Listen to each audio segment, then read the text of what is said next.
Assalomu alaykum hammaga. Bugun 19-iyun. Illinois Evergreen degan sortimiz, tut daraxtimiz mevalari yana ikkinchi marta pishyapti. Bu o'sha uzoq vaqt meva beradigan daraxt hisoblanadi. O'sha xususiyati uchun qadrlanadi. Buni mevalari pishgani haqida videoda 7-mayda qo'ygan ekanman. Bugun mana 19-iyunda yana bir marta pishyapti. Mana. Va yana pishmagan hali mevalari bor. Mana yana pishmagan mevalari. Mayda pishgani bor yana. Tepada yana pishmagan mevalari. Bu yil birinchi marta nishona hosili. Nishona hosilda o'sha o'zining xususiyatini ko'rsatib, sort haqiqiyligini tasdiqlanyapti. Mevalari hali to'liq pishmabdi-yu.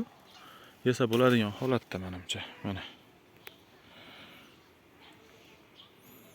Mazasi yaxshi haligi. Ozgina o'zimizni shotitga o'xshab ketadi. Nordon shirinroq yoqadigan odamga. Illinois Evergreen sorti.